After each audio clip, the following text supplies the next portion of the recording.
मुझे दुख इस बात का है कि पाकिस्तान की हुकूमत, पाकिस्तान के हुक्मरान, पाकिस्तान की रियासत क्यों लाताल्लुक है वो कि जिनके बानी ने कायद आज़म अलैहिर्रहमा ने पाकिस्तान की आज़ादी से पहले फलस्तीन की आज़ादी की बात की, जिसने पाकिस्तान की करारदाद पेश करने से पहले 1940 में फलस्तीन की आज़ादी की करारदाद पेश की, वो पाकिस्तान, उसके हुक्मरान, उसके जर्नल क्यों खामोश है।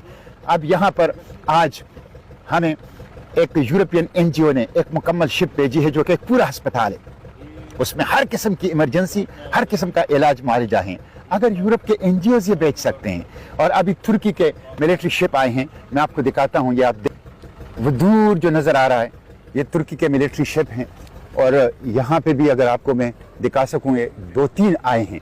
ये इंटरनेशनल वाटर्स में हमारी साथ एक तरह से तक़वियत देने के लिए लड़ने के लिए नहीं आए, लेकिन कम से कम इज़हार हमदर्दी की है, इज़हार यकजहती की है। इमरजेंसी की सूरत में हमें रेस्क्यू और रिलीफ के काम कर सकते हैं। तो पाकिस्तान की नेवी कहाँ है, पाकिस्तान की हुकूमत कहाँ है, पाकिस्तान की रियासत कहाँ है, वो क्यों नहीं आ सकती।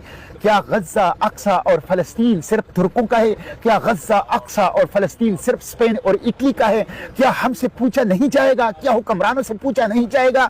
इसलिए हुक्मरानों पर दबाव बनाएं, पार्लियामेंट के सामने जाएं, सूबाई असम्बलियों के सामने जाएं, शहरों, देहातों, चौकों, चौराहों, तालीमी इदारों, प्रेस क्लब और बार एसोसिएशन में एहतजाज करें। कहाँ है पाकिस्तान? पाकिस्तान को लीड करना चाहिए था, पाकिस्तान को आगे आना चाहिए था। जब पूरी दुनिया का एक इत्तेहाद बन रहा है गज़ा के लिए, पाकिस्तान क्यों लाताल्लुक है? पाकिस्तान क्यों दूर खड़ा है? पाकिस्तान क्यों गैर जानिबदार है? पाकिस्तान क्यों खामोश है?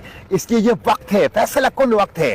हुक्मरानों से कहें सहूलतकारी छोड़ो, हुक्मरानी से कहो शरीककारी छोड़ो, हुक्मरानों से कहो खामोशी, गफलत और गैर जानिबदारी सहूलतकारी है, ये छोड़ो। हुक्मरानों से कहो लिप सर्विसेज से आगे आओ, हुक्मरानों से कहो करारदादों से आगे आओ, हुक्मरानों से कहो तकरीरों से आगे आओ, हुक्मरानों से कहो ज़बानी जमा खर्च से आगे आओ, हुक्मरानों से कहो अमली इकदाम कर दिखाओ। नेवल शिप भेजो, रेस्क्यू रिलीफ मिशन के लिए सिविलियन मिशन कम से कम भेजो, लेकिन भेजो खुलकर। ग्लोबल समूद फ्लोटेला पर ड्रोन हमले की मजम्मत करो, खुलकर ग्लोबल समूद फ्लोटेला की तहफ्फुज़ की बात करो, डिप्लोमेटिक चैनल को मुतहर्रिक करो, पूरी दुनिया को ग्लोबल समूद फ्लोटेला की तहफ्फुज़ के लिए जगाओ। यह फर्ज है पाकिस्तान का। पाकिस्तान और फलस्तीन एक रूह, एक जान, एक रूह दो कालब हैं, एक रूह दो कालब है। पाकिस्तान और फलस्तीन की रूह एक है।